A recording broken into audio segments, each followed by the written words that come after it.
परिणाम 81 में से मिलने लगा है, जिसमें झारखंड मुक्ति मोर्चा 39 सीटों के साथ बढ़त बनाए हुए है, यानी 2 सीटें सिर्फ बहुमत से कम है। 35 सीटों के साथ बीजेपी कांटे की टक्कर चल रही है, अदर्स के खाते में यहाँ पर 1 सीट जा रही है। रामकृपाल जी, झारखंड मुक्ति मोर्चा मतलब ऐसा नहीं है कि एंटी इनकम्बेंसी का इनको नुकसान हुआ है, या जो आरोप भ्रष्टाचार के बीजेपी ने लगाए जेएमएम के ऊपर, हेमंत सोरेन के ऊपर, उनका असर यहाँ पर झारखंड मुक्ति मोर्चा ने अच्छी खासा जिसे कहा जाए बढ़त बना ली है। निश्चित तौर पर इसमें कोई दो राय नहीं है। मुझे लगता है कि फाइनल नतीजे जो भी आएंगे, लेकिन जाहिर सी बात है कि यहाँ पे ये सोरेन ने अच्छी फाइट दी है निश्चित तौर पर। अब फाइनल ये होता है कि देखिए नेक टू नेक है। हाँ, उनको 6 सीटें चाहिए, इनको 2 सीटें चाहिए, एक इसमें इंडिपेंडेंट है। तो जो भी आगे रह जाएगा, मान के चलिए इंडिपेंडेंट उसके साथ हो जाएगा। कविता सोरेन का योगदान बहुत बड़ा। हाँ, हो सकता है।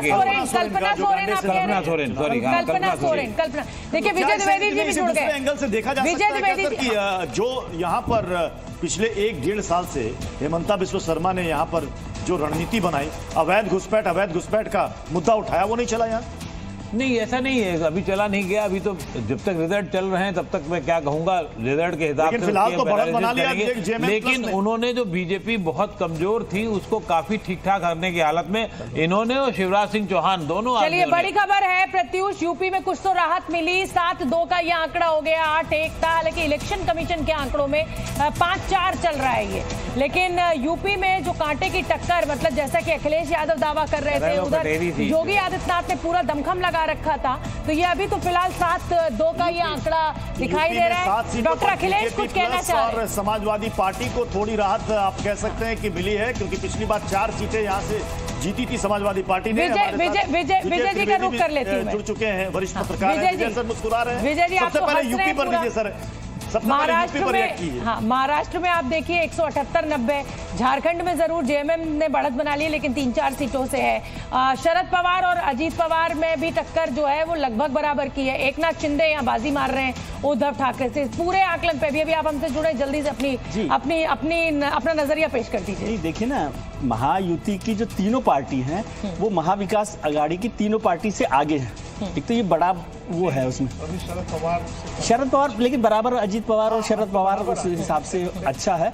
और महायुति के लिए आपको इस चुनाव को इस दृष्टि से देखना चाहिए कि लोकसभा चुनाव से बाउंस बैक किया है पूरी तरह से। लोकसभा चुनाव में जिस तरह से खराब प्रदर्शन उनका रहा उसको, और इससे ये समझ में आ रहा है कि महायुति एक साथ मिलकर चुनाव लड़ी और महाविकास अघाड़ी में तीनों पार्टियों ने अलग अलग चुनाव लड़ा। ये तो मैं आपसे सहमत नहीं, इस पर डिफर करूंगी, क्योंकि अजीत पवार ने काफी बातों को काटा।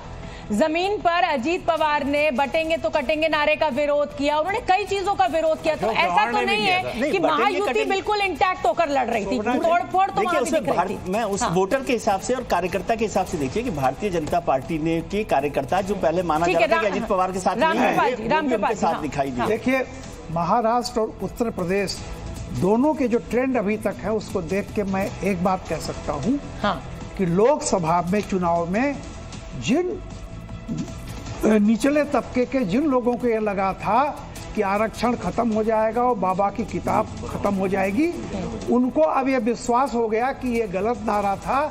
ऐसा कुछ नहीं है। समाजवादी पार्टी 2 सीटों पर आगे चल रही है। महाराष्ट्र भिवंडी सीट से रईस शेख यहाँ पर आगे चल रहे हैं। मानखुर्द शिवाजी नगर से अबू आजमी आगे हो गए।